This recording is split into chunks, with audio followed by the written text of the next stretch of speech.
Very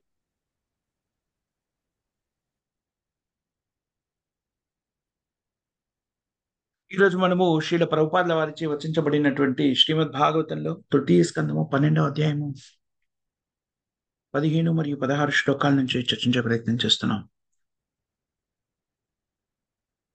ఈ రెండు శ్లోకాల్లో కూడాను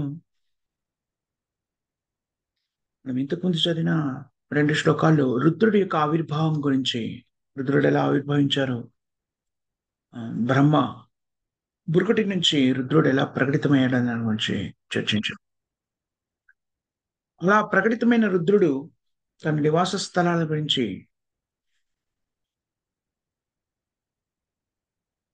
విచారించి బ్రహ్మదేవుడిచే ఇవ్వబడినట్టు నివాస స్థలాల్లో స్థిరపడి ఏం చేశాడు? బ్రహ్మ యొక్క ఆదేశాన్ని పరిపాలించాడు. ప్రజాపతిగా ప్రజలను ఉద్భవింపజేశాడు. ఎలాంటి ప్రజలను ఉద్భవింపజేశాడు? ఇలా నీలలోహిత వర్ణంలో ఉన్న ఈ రుద్రుడు లక్షణాలందు, బలమందు, ఉగ్ర స్వభావమందు ఖచ్చితంగా తననే పోలినట్టి సంతానాన్ని సృజింపజేశారు.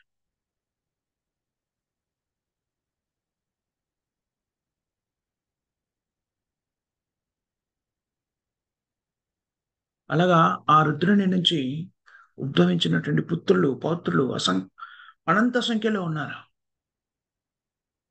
వాళ్ళంతా ఏకీకృతమై ఎలాంటి ప్రయత్నాన్ని చేస్తున్నారని చెప్పారు? ఈ విశ్వాన్ని మింగివేసే ప్రయత్నం చేశారు. ప్రజాపతి అయినటువంటి బ్రహ్మదేవుడు కూడాను ఆ పరిస్థితిని చూసి భీతావుడైనట్టుగా చెప్పడం జరిగింది.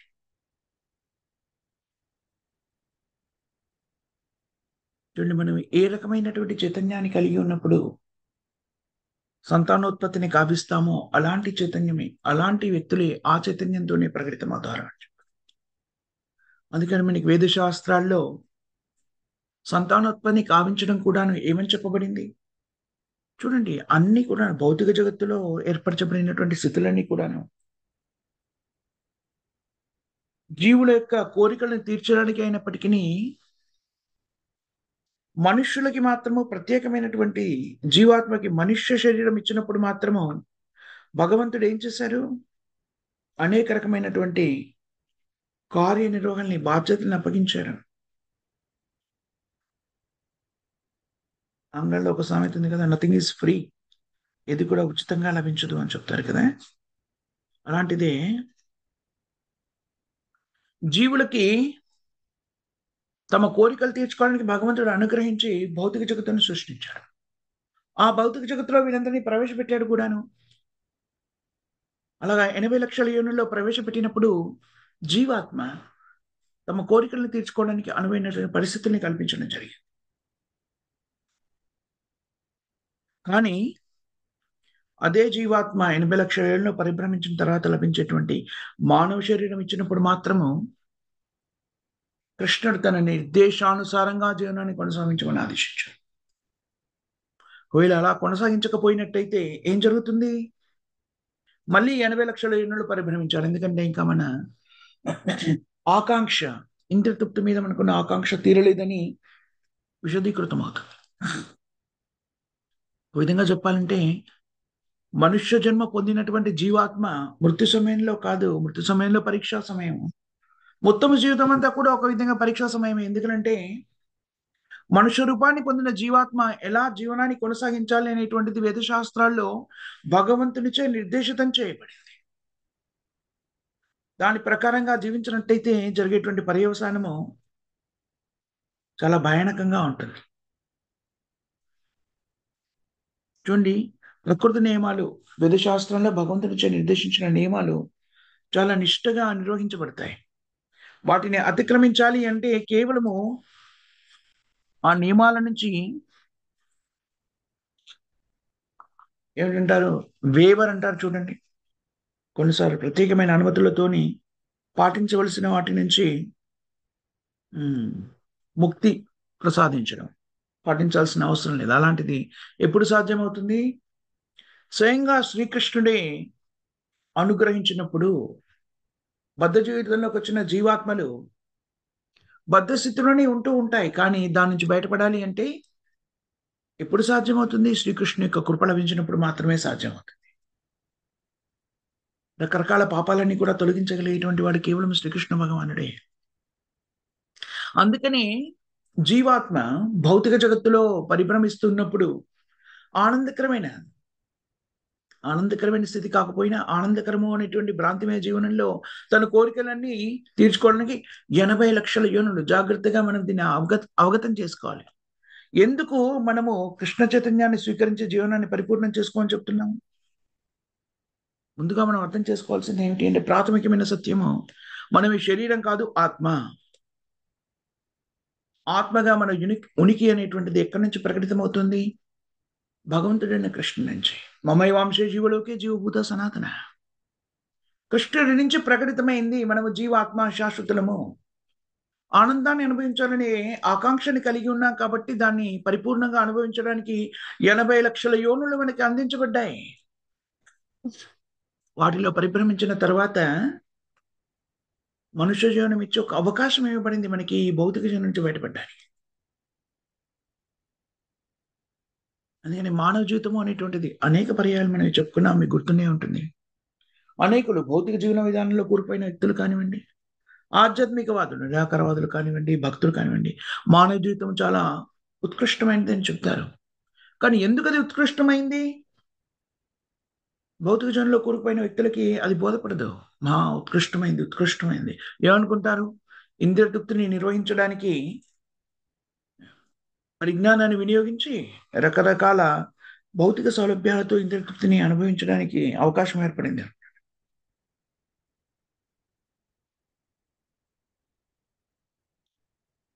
కానీ అందుకు కాదు మానవ జీవితం ఉత్కృష్టమైంది. ఎందుకంటే బద్ధ స్థితి నుంచి బయటపడడానికి, జన్మమృత్యు జరావధి చక్రం భౌతిక జీవనం నుంచి బయటపడడానికి కావలసిన అవకాశము జీవాత్మ మనుష్య రూపాన్ని పొందినప్పుడు ఇవ్వబడింది. కార్యక్రమాలు ఒకే విధంగా కనిపిస్తూ ఉంటాయి. ఆహార నిద్ర భయం ఇది జంతువులు చేసేది, మనుషులు చేసేది. కానీ ఈ ఆహార నిద్ర భయం ఐదు అనేటువంటి భౌతికమైనటువంటి ప్రాథమికమైనటువంటి శరీర అవసరాలుగా కనబడేటువంటి ఈ కార్యక్రమాలు నిర్వర్తిస్తున్నప్పుడు, వేదశాస్త్రాలకు అనుగుణంగా నిర్వర్తించినప్పుడు వ్యక్తి పరిపూర్ణుడవుతాడు. అంటే కృష్ణుడిచే మనకి ఇవ్వబడిన అవకాశము మానవ శరీరాన్ని మనం సద్వినియోగం చేసుకున్న వాళ్ళము.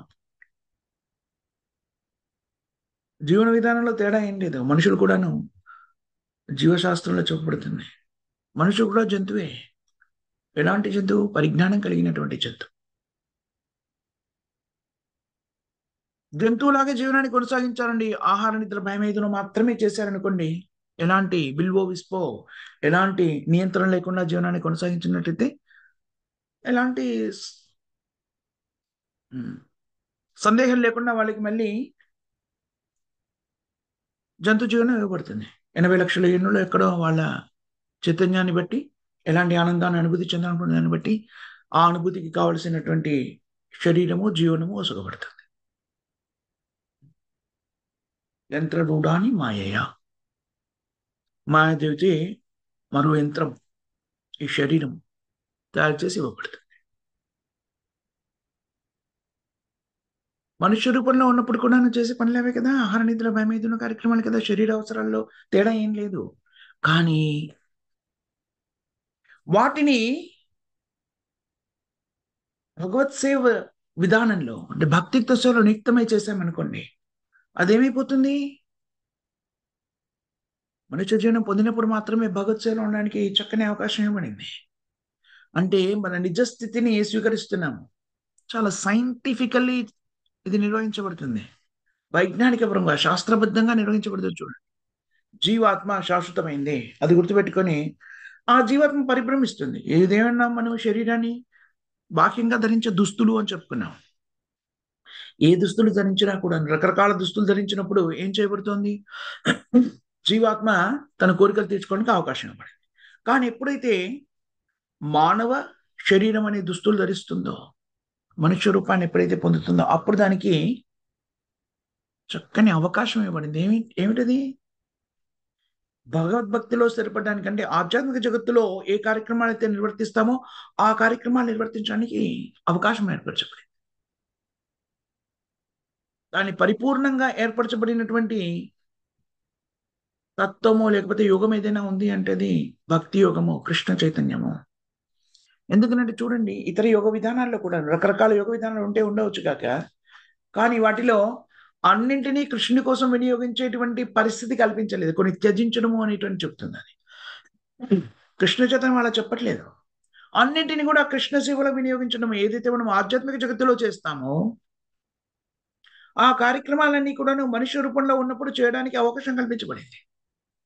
అలా చేయడం ద్వారా మనము భౌతికమైనటువంటి కాలుష్యాల నుంచి ముక్తులమయ్యాము. అలా ముక్తులమైపోయి ఆ కార్యక్రమాలు నిర్వర్తిస్తూ ఆధ్యాత్మిక జగత్తులో ప్రవేశానికి అర్హతని పొందుతాం.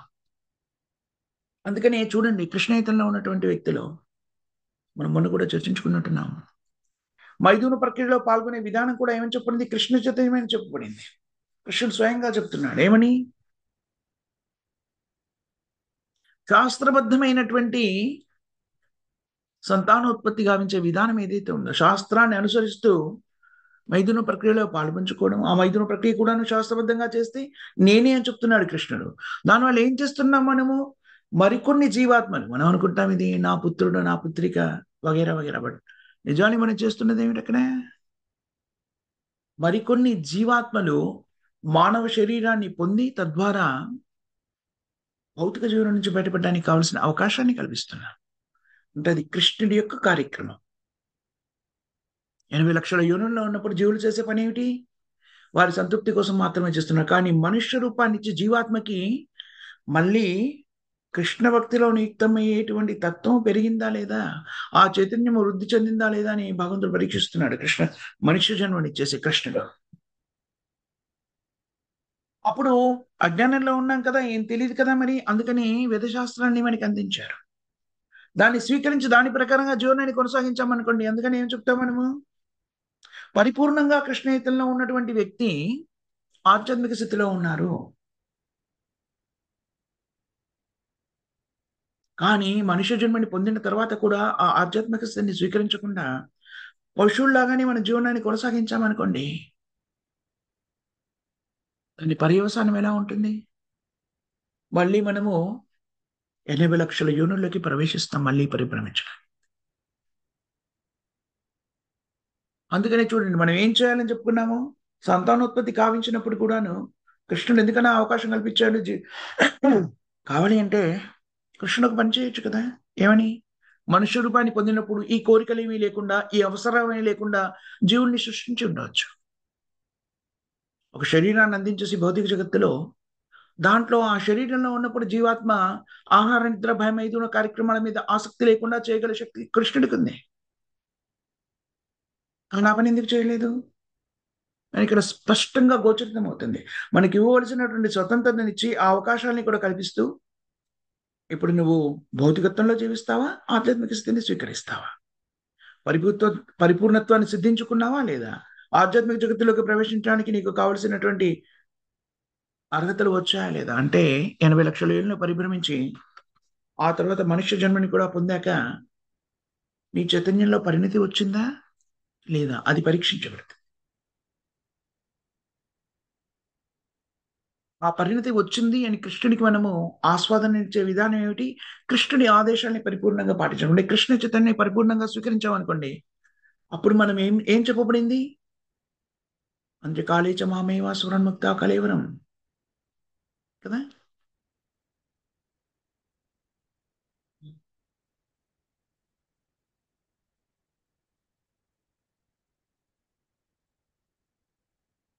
భక్తాదేహం పునర్జన్మ నైతి మామేతి కౌంతి. కృష్ణుడి ఆదేశాల అనుసారంగా మన జీవనాన్ని కొనసాగిస్తే ఈ శరీరాన్ని వదిలిపెట్టిన తర్వాత భగవద్ధామం చేరుకుంటాం. అలా కాకుండా జీవనాన్ని కొనసాగిస్తే పర్యవసానం అనిపిస్తుంది. ఇక్కడ సంతానోత్పత్తిని కావించినప్పుడు వ్యక్తులు కలిగి ఉండవలసినటువంటి చైతన్యం ఏంటో శాస్త్రంలో చెప్పబడింది. మనం చెప్పుకున్నాం కదా, రకరకాలైనటువంటి సంస్కారాలు వేదశాస్త్రాల్లో చెప్పబడి, గర్భాధాన సంస్కారము పుట్టడానికి ముందు నుంచే వివాహ సంస్కారం, దాని తర్వాత గర్భాధాన సంస్కారం, ఆ తర్వాత అనేక రకమైన సంస్కారాలు మనకి నిర్దేశితం చేయబడ్డాయి. తద్వారా ఎలాంటి చైతన్యాన్ని మనం కలిగి ఉంటాము ముఖ్యంగా. ఉమ్, తల్లి గర్భంలోకి వీర్యము ప్రవేశపెట్టబడినప్పుడు, జీవాత్మ ప్రవేశపెట్టబడినప్పుడు ఎలాంటి చైతన్యం ఉంటుంది? ఆ తరువాత తల్లి గర్భాధారణ ధరించినప్పుడు ఎలాంటి చైతన్యంతో తన జీవనాన్ని కొనసాగిస్తుంది? ఎలాంటి పరిజ్ఞానాన్ని ఆ జీవుడికి అందిస్తుంది అనే దాని మీద, ప్రకటితమైన జీవాత్మ మీద ఆ ప్రభావం ఉంటుందని మనం తెలుసుకున్నాం. ఇక్కడ బ్రహ్మదేవుడి విషయంలో జరిగింది అదే. బ్రహ్మదేవుడు ఎలాంటి స్థితిలో ఉండి రుద్రుడిని ప్రకటితం చేశారు? రజోతమో గుణంలో ఉండి రుద్రుడి ప్రకటనకి కారణభూతమయ్యాడు. ఆవేశంలోంచి ప్రకటితమైనాడు రుద్రుడు. అందుకని ప్రవర్తన కూడా ఎలా ఉంది? పూర్తిగా ధ్వంసం చేసే తత్వాన్ని కలిగి ఉన్నాడు. మనం జాగ్రత్తగా గమనించినట్టయితే బ్రహ్మదేవుడి యొక్క స్థితుల ద్వారానే మనకి భగవంతుడు అనేక విషయాలు ప్రబోధిస్తున్నాడు. ఆరంభంలో సత్యాన్ని సంగ్రహించడానికి బ్రహ్మదేవుడు మానసిక కల్పన ద్వారా సత్యాన్ని సంగ్రహించే ప్రయత్నం చేశాడు, కానీ సఫలీకృతుడు కాలేకపోయాడు.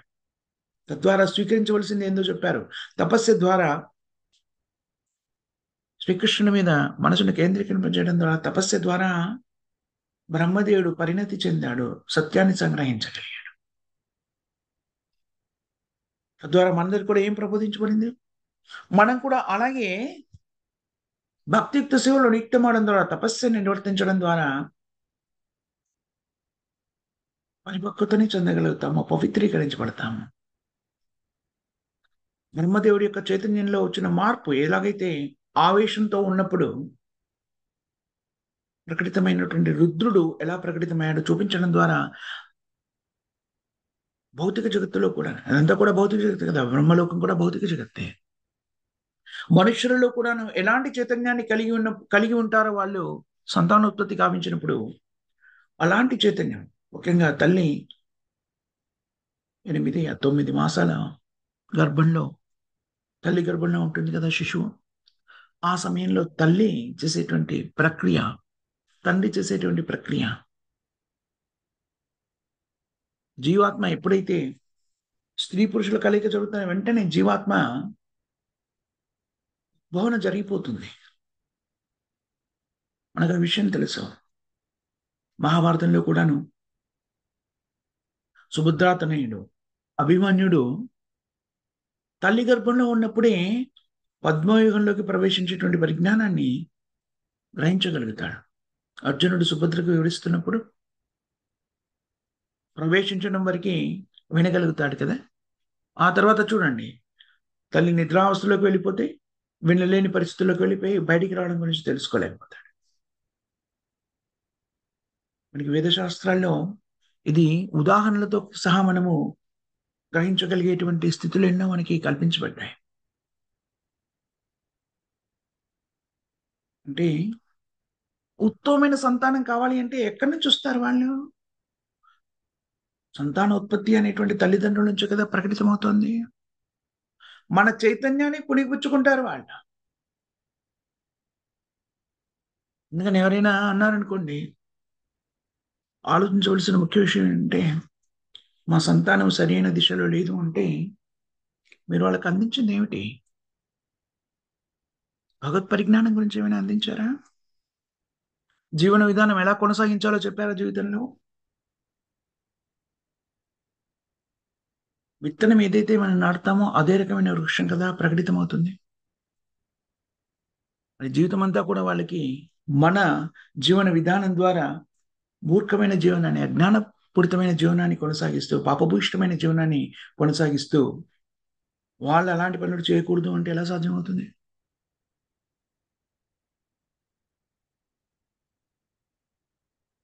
అందుకని సంతానోత్పత్తి కావిస్తున్నప్పుడు ఈ మొత్తం అంతా కూడా గర్భాధాన సంస్కారము అంటే సరి అయినటువంటి మానసిక స్థితిలో భగవత్ సేవగా నిర్వహించేటటువంటి కార్యక్రమం అలాగా నిర్వర్తించామనుకోండి, జనించే సంతానం కూడా ఎలాంటి సంతానం ప్రకటితమవుతుంది?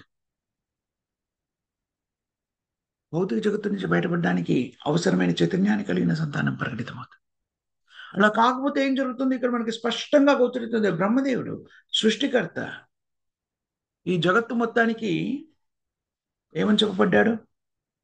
ప్రభుపాదులు వారు చెప్తారు, first engineer of the creation బ్రహ్మ.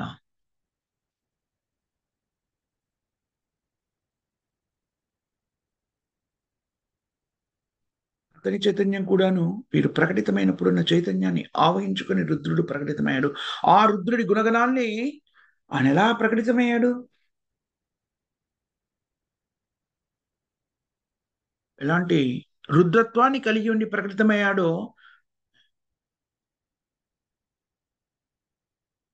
అలాంటి లక్షణాల్ని కలిగినటువంటి సంతానాన్ని ఆయన ప్రకటితం చేశారు. వాళ్ళంతా కూడా ఏర్పడిపోయి ఏం చేస్తున్నాడు? విశ్వాన్నంతా కూడా మింగేయడానికి సిద్ధపడుతున్నాడు. ఎంతగా చూడండి, రాక్షసులు అనేటువంటిది ఎక్కడి నుంచి జనిస్తారు? తల్లిదండ్రుల కలయికని బట్టి వాళ్ళ చైతన్యం ఎలా ఉంది అనేది బట్టి రాక్షస ప్రవృత్తి కలిగినటువంటి మనుషులు జనిస్తారు. సమస్య కేవలము ఆ వ్యక్తిలోనే కాదు, తల్లిదండ్రులు అంతకుముందు వాళ్ళ సంస్కారము, వాళ్ళ జీవన విధానం మీద ఆధారపడి ఉంది. అందుకని కర్మ సిద్ధాంతంలో 12 సంవత్సరాలు వచ్చేంత వరకు శిశువు యొక్క కర్మ ఫలితాలని తల్లిదండ్రులు అనుభవించాలి అని నిర్దేశితం చేయబడింది. ఎందుకని? ఒక జీవాత్మని భౌతిక జగత్తులోకి తీసుకొస్తున్నాము అంటే ఆ తల్లిదండ్రులకి అనేక రకమైన బాధ్యతలు ఉన్నాయి. ఆ బాధ్యతని సక్రమంగా నిర్వర్తించలేదనుకోండి, దానివల్ల ఈ 12 సంవత్సరాల వ్యవధి వరకు పిల్లలు చేసే పనులన్నిటికీ పర్యవసానాన్ని తల్లిదండ్రులు అనుభవించాలి. ఎందుకంటే మార్గదర్శనంలో ఉండి వారిని సరైన మార్గంలో ఉంచాల్సిన బాధ్యత తల్లిదండ్రులు. ఇటువంటి శాస్త్రం చాలా స్పష్టంగా చెప్పింది.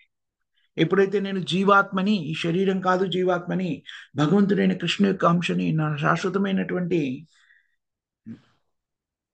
నివాసము భగవద్ధామము అని తెలుసుకున్నప్పుడు, మనం ఇక్కడికి ఎందుకు వచ్చాము, తాత్కాలికంగా వచ్చిన పరిస్థితి అవగతమైనప్పుడు, ఇవన్నీ కూడా చాలా క్రమ పద్ధతిలో మనకి బోధపడతాయి. బ్రహ్మదేవుడి నుంచే ప్రకటితమైనటువంటి రుద్రుడు, రుద్రుడి నుంచి ప్రకటితమైనటువంటి అతని పుత్రులు పౌత్రులను చూసేసి బ్రహ్మదేవుడే భీతావహుడయ్యాడు. రుద్రుడి నుంచి జనించిన వాళ్ళు క్రోధావతారులు. వాళ్ళంతా కూడా సృష్టి నిర్వహణకి ప్రమాదకారులుగా పరిణమించారు. చూడండి, ఈ సృష్టి నిర్వహించినటువంటి వాడు, వీళ్ళంతా కూడా ప్రకటితం చేసినటువంటి బ్రహ్మదేవుడే వాళ్ళని చూసి భీతావహుడయ్యాడు. ఇది మామూలుగా రుద్రుడి యొక్క భక్తులైనటువంటి అనుయాయులు భౌతిక జగత్తుని ఎప్పుడు కూడాను కష్టతరమైన స్థితిలోనే ఉంచుతారని మనకు బోధపడుతుంది. ఇంత ప్రమాదకరులుగా మారుతారంటే రుద్రుడు, నిజానికి రుద్రుని యొక్క కార్యం ఏమని చెప్పబడింది? అందుకని ప్రమాదకరమైనటువంటి శక్తిని కలిగి ఉన్నాడు కాబట్టి రుద్రుడికి ఏమని చెప్పబడింది? ప్రళయ కార్యం ఇవ్వబడింది. సృష్టి స్థితి లయలలో లయ కార్యం ఆయనకి ఇవ్వబడింది. మనం ముందు ముందు నేర్చుకుంటాం. అందుకని ఈ రుద్రుడికి ఏమి నిర్దేశించడం చేయబడింది? ఆవేశాన్ని తగ్గించుకొని స్థిమితంగా ఉండడం కోసమని తప కార్యక్రమంలో నిమగ్నం కావని చెప్పండి. ఎప్పుడైతే ప్రళయ కార్యము నిర్వహించవలసి వస్తుందో అప్పుడు మేము లేపుతాం. అప్పుడు లేచి మీరు ప్రళయం నిర్వర్తిద్దురు, కానీ అంతవరకు మీరు తప కార్యంలో నిమగ్నమైన, తపస్సులో నిమగ్నమైనవని ఆదేశించారు. అందుకని రుద్రుణ్ణి ఆరాధించే వ్యక్తులు కూడా ఎలా ఉంటారో మనం చూస్తాము. రుద్రుడి ద్వారా రాక్షసులు, అనేకులు రాక్షసులుగా ప్రకటితమైనటువంటి మనం అంతా చూస్తుంటాము. వీళ్ళంతా కూడా శక్తిని ఎలా పొందారు? రుద్రుడి నుంచి పొందినట్టుగా కనబడుతుంది. చాలా సందర్భాల్లో శివుడు ఎంతగా వాళ్ళు శక్తిని పొందారని, ఎంత మూర్ఖత్వాన్ని కలిగి ఉంటారు అనేటువంటిది కూడా మనకి ప్రకటితమవుతుంది. ఇక్కడ ప్రభుపాదులు చెప్తున్నారు, రుద్రవంశీయులు కొన్నిసార్లు రుద్రుణ్ణి సంహరింప, రుద్రునితో పొందిన వరదానంతో రుద్రుణ్ణి సంహరించాలన్నమాట. ఇది రుద్రుని భక్తుల యొక్క నైజము అని చెప్పబడింది. మనం చూస్తాము. భస్మాసురుడు అని చదువుకుంటున్నాం కదా. శివుడి నుంచి ఒక వరాన్ని పొంది ఆ వరాన్ని విధ్వంసానికి కారణభూతమయ్యేటువంటి ఒక వరాన్ని పొందాడు. ఎవరి తల మీద హస్తం పెడితే వాళ్ళు భస్మం అయిపోవాలి అని అర్థం ఉందా? ఎందుకు అయిపోవాలి అలాగా? చూడండి, విపరీతమైన తపస్సు చేసి కోరుకున్నటువంటి కోరిక మూర్ఖత్వానికి ప్రతీక. మళ్ళీ అది నిజంగా ఆ ప్రభావాన్ని చూపిస్తుందా లేదా, ఈ వరం పనిచేస్తుందా లేదా చూడడానికి ఆయన ఎవరిని ఎంచుకున్నాడు? మళ్ళీ శివుడి తల మీదే తన హస్తాన్ని ఉంచడానికి పరుగులు పెట్టాడు. ఎంతో తపస్సుని చేసి పొందేదేమిటి? మూర్ఖమైనటువంటి ఇలాంటి వరాలని. భౌతిక జగత్తులో ఉన్న వ్యక్తులు కూడా చేసే పని అదే కదా. జీవితం అంతా కూడా అందుకని జాగ్రత్తగా గమనించవలసింది ఏంటంటే, మానవ జీవితము అనేటువంటిది ప్రత్యేకంగా కృష్ణుడిచే వసంగబడింది ఒక ప్రత్యేకమైన కార్యక్రమ నిర్వహణకి. అందుకని మానవ జీవిత లక్ష్యం ఏమని చెప్పబడింది? జన్మ మృత్యు జరావా చక్రం నుంచి బయటపడమే మానవ జీవిత లక్ష్యం అని చెప్పబడింది. మిగిలింది ఏమీ కాదు. ఇంకా మిగిలినవన్నీ కూడాను ఈ కార్యక్రమ నిర్వహణకి ఉపయుక్తంగా ఉండాలి. అందుకని సంతానోత్పత్తి కావించినప్పుడు కూడా ఎలాంటి చైతన్యంతో కావించాలని చెప్పబడింది? కృష్ణ చైతన్యవంతులు మాత్రమే దాని బాధ్యత. ఇదొక సేవ. గృహస్థ జీవనంలోకి ప్రవేశించి సంతానోత్పత్తిని కావించడము బాహ్య రూపంలో కొన్నిసార్లు ఇంద్రతృప్తి కోసం చేయబడినటువంటి కార్యక్రమంగా కనబడినప్పటికీ, ఆరంభ దశలో నిజంగా కృష్ణేతల్లో ఉన్నటువంటి వ్యక్తులు దీన్ని ఎప్పుడు స్వీకరిస్తారు? గృహస్థ జీవనంలోకి. ఇది ఒక ప్రత్యేకమైన సేవ, భగవంతునికి చేసే సేవ. ఈ భావనతోని మనము సంతానోత్పత్తి కావిస్తే కూడాను అదేం చెప్పబడింది? శాస్త్రం చెప్తుంది. ఒకరు ఇద్దరు అక్కర్లేదు. మనం నిన్న మొన్న ఎప్పుడో చదువుకున్నాం, మీకు గుర్తుండే ఉంటుంది. ఒకరు ఇద్దరు అక్కర్లేదు. మీరు ఎంతమందిని జనింపజేసినా కూడాను దానికి నియంత్రణ ఏం లేదు. ఎంతమందిని అయినా జనింప చేయవచ్చు. మన చైతన్యం ఎలా ఉండాలి? ఓహో, నాకు ఇద్దరు సంతానం, ముగ్గురు సంతానం, ఇద్దరు పుత్రికలు, నలుగురు పుత్రికలు, ఇది కాదు. అది ఎందుకు? అది నా కాదు. ఎలాంటి ఆలోచన ఉండాలి? రెండు జీవాత్మలని, ఇద్దరు పుత్రులైతే, ఇద్దరు పుత్రికలైతే, ఇద్దరు సంతానం అయితే, రెండు జీవాత్మలు భౌతిక జగత్తులో ప్రవేశించి తద్వారా జన్మమూర్తి జరావాల చక్రం నుంచి బయటపడడానికి కావాల్సిన అవకాశాన్ని కల్పిస్తున్నాడు. అలాంటి జీవనాన్ని వాళ్ళకి ఇవ్వాలి. అలాంటి జీవనాన్ని ఇవ్వగలిగితే 2, 3 అని కాదు, మీరు 100 మందిని సంతానాన్ని పొందినా కూడా నష్టం లేదు.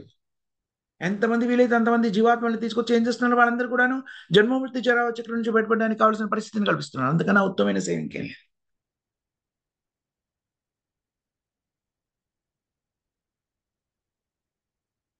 ఈ పరిజ్ఞానంతో జీవనాన్ని కొనసాగించినట్టయితే చాలా ముఖ్యంగా గమనించాల్సిన విషయం ఏంటంటే, జీవాత్మ మనుష్య శరీరం పొందినప్పుడు నిర్దేశితంగా జీవనాన్ని కొనసాగించాలి. అవన్నీ పాటిస్తే ఏం జరుగుతుంది? చాలా మంది అంటారు, ఎందుకు అలా చేయాలి? మనం దేని గురించి అయితే ఆకాంక్షిస్తున్నామో, ఆనందకరమైన జీవనాన్ని ఆకాంక్షిస్తున్నాం కదా, ఆ ఆనందకరమైన స్థితిని మనం ఆధ్యాత్మిక జగత్తులో పొందగలుగుతాము. ఆధ్యాత్మిక జగత్తులో ఎలాంటి జీవనాన్ని కొనసాగించాలో అది మనం ఇక్కడే జీవిస్తూ తద్వారా ప్రక్షాళన చేయబడుతున్నాము, శుద్ధీకరించబడి ఆధ్యాత్మిక జగత్తులోకి ప్రవేశించడానికి కావలసిన అర్హతను పొందుతున్నాం. భక్తియుక్త సేవలు నియుక్తమై చేసే పని ఏమిటి? భక్తి, భగవత్ సేవ, ప్రేమయుక్తమైన భగవత్ సేవ.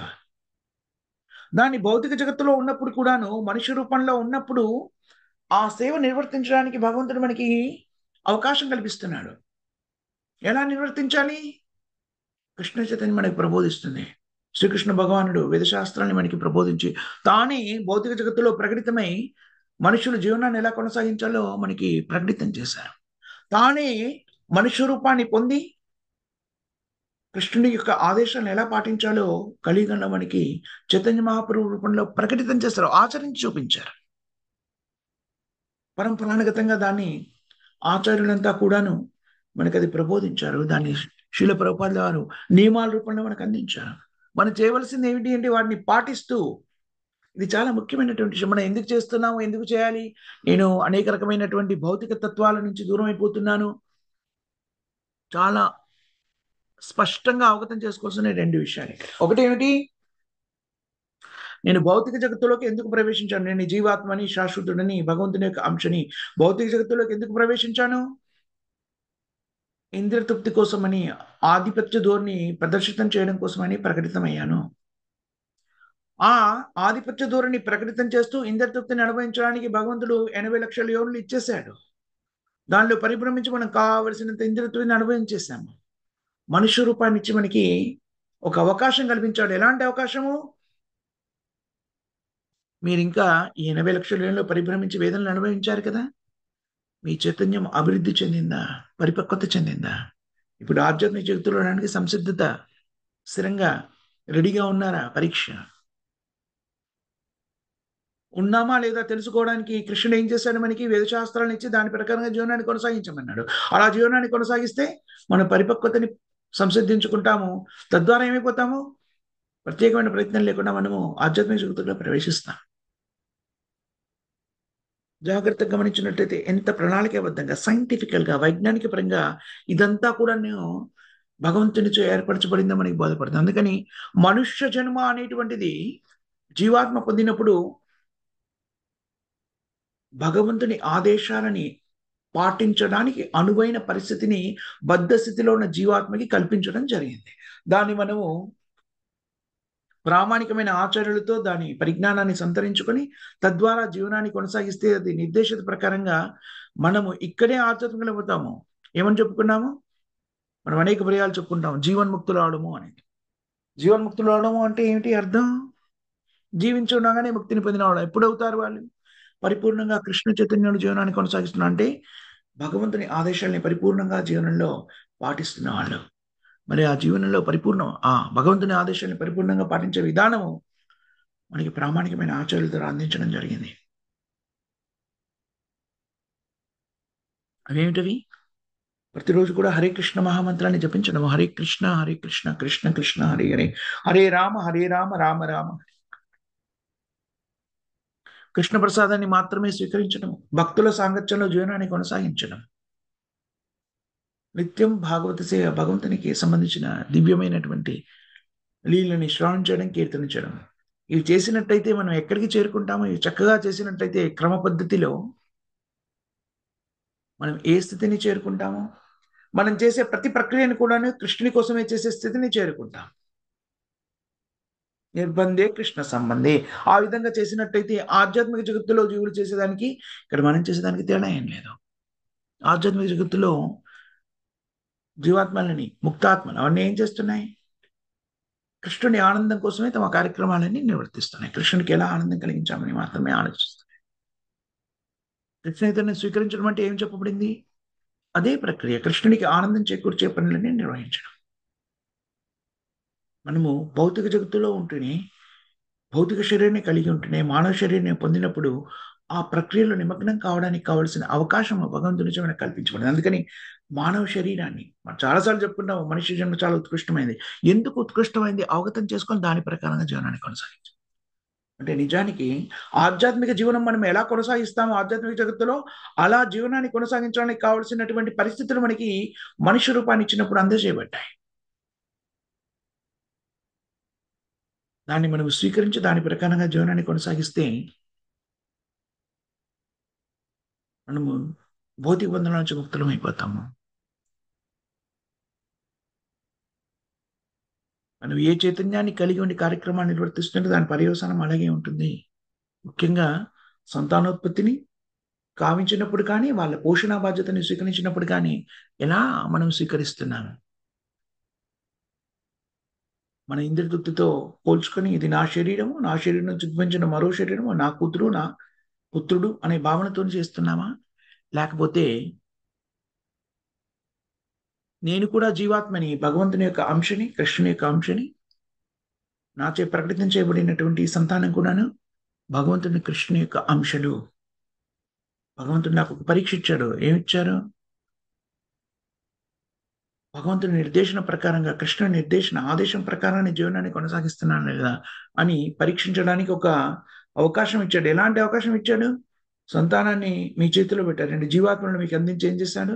ఈ జీవాత్మల్ని ఎలాగా ఆధ్యాత్మిక స్థితిలో నడపాలి, అది మనం చేయగలుగుతున్నామా లేదా? మనకి ఇవ్వబడినటువంటి పరీక్ష అది. కృష్ణుని ఆదేశానుసారంగా మనం జీవనాన్ని కొనసాగించినట్టయితే పరిపూర్ణంగా ఇక్కడే మనము జీవన్ముక్తులం అవుతాం. ఎందుకంటే ఆధ్యాత్మిక జీవనాన్ని కొనసాగిస్తున్నాం కాబట్టి ప్రత్యేకమైన ప్రయత్నం లేకుండా తర్వాత కూడా ఎక్కడికి వెళ్ళిపోతాము? భగవద్ధామాన్ని చేరుకుంటాం. ఇది ఈనాటి శ్లోకంలో మనం సంగ్రహించవలసిన ముఖ్యమైన సారాంశం. ఇక్కడ మనం ఆపిద్దాం మాతాజీ అండ్ ప్రభుజీస్. ఎవరికైనా క్వశ్చన్స్ కానీ, కామెంట్స్ కానీ, కరెక్షన్స్ కానీ ఉన్నాయి? హరే కృష్ణ ప్రభుజీ, దండోత్ ప్రణాం ప్రభుజీ. హరే కృష్ణ మాతా, దండోత్ ప్రణాం. ప్రభుజీ, ఇక్కడ ప్రతి జీవాత్మ కూడా పూర్వజన్మ వాసనలతో కూడా కొంచెం పుడుతూ ఉంటుందండి. అలాగే ఇక్కడ మీరు అన్నట్టుగా తల్లిదండ్రుల పెంపకం కూడా ఉంటుంది ప్రభుజీ. ఏది ఎక్కువ శాతము ఆ జీవాత్మ మీద ప్రభావితం చేస్తుంది ప్రభుజీ? తల్లిదండ్రుల యొక్క పెంపకం మాతాజీ. ఎందుకంటే తల్లిదండ్రులు భక్తులు అనుకోండి, వాళ్ళు ఎలాంటి సాంగత్యాన్ని ఇస్తారు? భక్తుల సాంగత్యాన్ని ఇస్తారు. కాబట్టి ఖచ్చితంగా సాంగత్యం అనేటువంటి అత్యంత శక్తివంతమైంది కదా. నిస్సందేహంగా ఏ కర్మతో జనించిన నిజానికి తల్లిదండ్రుల యొక్క ఆ, ఇంకా వెనక్కి వెళ్ళిపోయి సాంకేతికంగా ఆలోచించినట్టయితే తల్లిదండ్రుల యొక్క మానసిక స్థితిని బట్టి, వాళ్ళ చైతన్యాన్ని బట్టి ఏ జీవాత్మ వాళ్ళ గర్భంలోకి ప్రవేశించాలని నిర్దేశించబడుతుంది. కానీ ఒకవేళ తల్లిదండ్రులు కానీ భక్తిత్వ సేవలో నియుక్తమైపోయి భక్తికి సంబంధించిన పరిజ్ఞానాన్ని తన సంతానానికి అందించారనుకోండి, ఖచ్చితంగా అది ప్రభావం చూపిస్తుంది. పెంపకం ఓకే ప్రభుజీ, అనేటువంటిది థ్యాంక్ యూ. చాలా చాలా చాలా ముఖ్యమైనటువంటిది. మనకి అనేక పర్యాలు శాస్త్రబద్ధంగా ఈనాటి శ్లోకంలో కూడాను బ్రహ్మదేవుడి యొక్క చైతన్యాన్ని బట్టి ఆ నుంచి ప్రకటితమైనటువంటి జీవి రుద్రుడు ఎలా ప్రవర్తించాడో చూసాం. మనము ఇక్కడ అభిమన్యుని యొక్క స్థితి కూడా చూసాం. అంటే తల్లి గర్భంలో నేను ప్రహ్లాదుని గురించి కూడా మనం నేర్చుకున్నాం.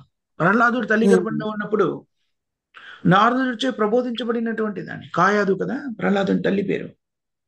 నారదుడి యొక్క సంరక్షణలో ఉంటా ఆమె భక్తియుక్తకు సంబంధించిన పరిజ్ఞానాన్ని సంతరించుకుంది. అదంతా తల్లి గర్భంలోనే విన్నాడు ప్రహ్లాదుడు. విశుద్ధమైన భక్తుడిగా మారిపోయాడు. అందుకని ఖచ్చితంగా పూర్వజన్మ కృతి అనేటువంటిది ఉంటుంది, కానీ దాన్ని కూడా అధిగమించే శక్తి విశుద్ధమైన భక్తుల సాంగత్యానికి ఉంది కదా.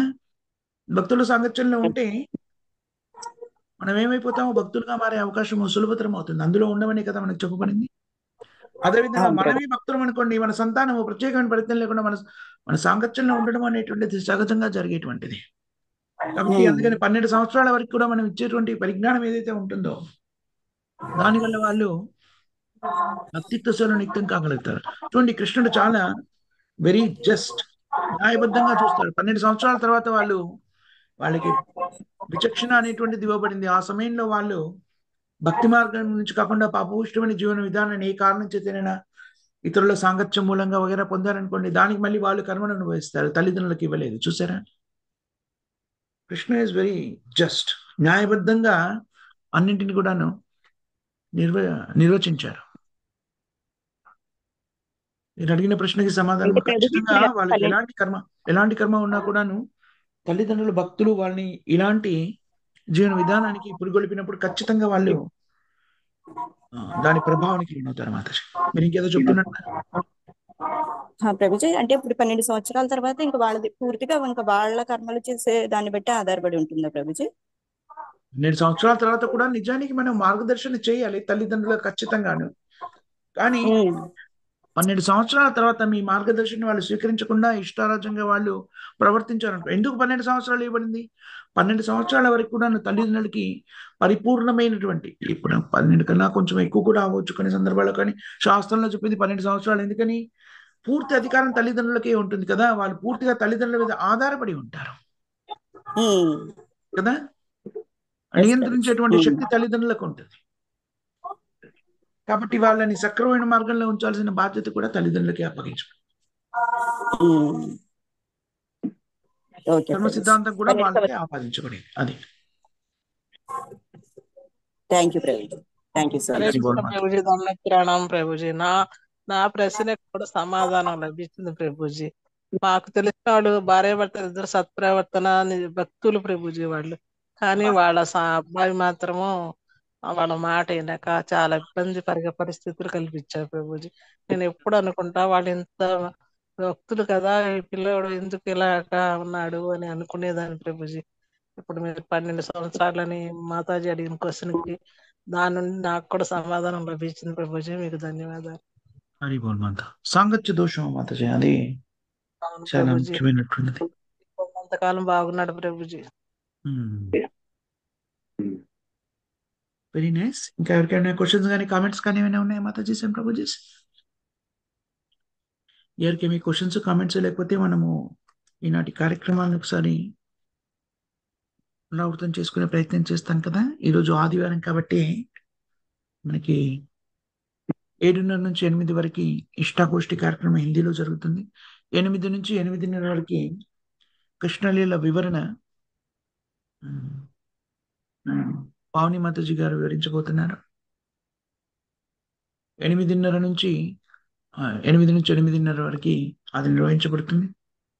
దాని తర్వాత మళ్ళీ మనకి 10:30 నుంచి 11 వరకు జపయజ్ఞ కార్యక్రమం, 11 నుంచి 11:30 వరకు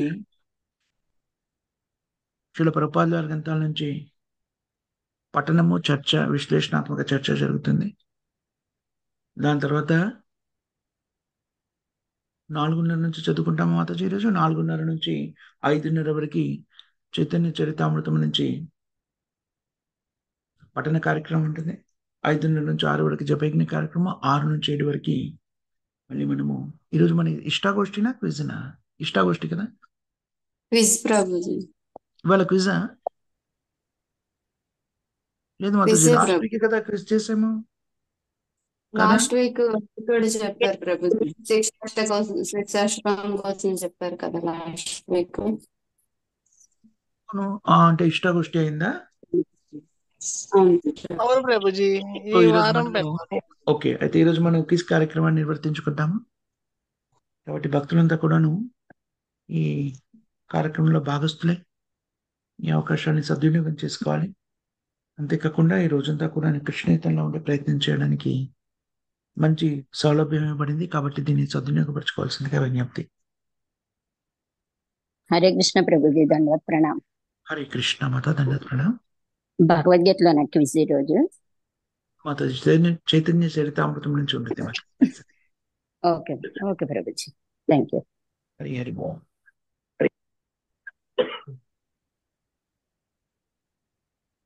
ఎవరికి మీ క్వశ్చన్స్ లేకపోతే ప్రేమధ్వని చెప్తారమ్మా? హరే కృష్ణ ప్రభు, చెప్పండి. జగద్గురు శ్రీల ప్రభాత్ కి జై నామ సంగీత్ కి జై నామ సంగీత్ కి కామై భక్త బృంద కి ప్రణామ శ్రీమద్ కి భగవద్గీత కి అనంత కోటి కృష్ణ రాధే రామ ప్రభు జై శ్రీ శ్రీ రాధా కృష్ణ హరే కృష్ణ ప్రభు. హరే కృష్ణ ప్రభు. ప్రహ్లాద్ ప్రభు की जय. श्रीहर्षिणी माता जी की जय. समवेत भक्त वृंद की जय. श्रील ప్రభుపాద की जय. Thank you very much Mataji Prabhuji. Srila Prabhupada వారి గ్రంథాలను చర్చించే అవకాశం కల్పించారు. మీ అందరికి కూడా హృదయపూర్వక కృతజ్ఞతలు, ధన్యవాదాలు. హరి కృష్ణ. హరే కృష్ణ ప్రభుజీ, దండవత్ ప్రణామ్. దండవత్ ప్రణామ్. హరి బోల్ మాతాజీ. హరే కృష్ణ ప్రభుజీ, దండవత్ ప్రణామ్. ప్రభుజీ దండవత్ ప్రణామ్. దండత్ ప్రణామ్ మాత. హరే కృష్ణ. దండవత్ ప్రణామ్. హరే కృష్ణ మాత, దండత్ ప్రణామ్. హరి హరి బోల్. దండ ప్రణామములు. హరి హరి బోల్.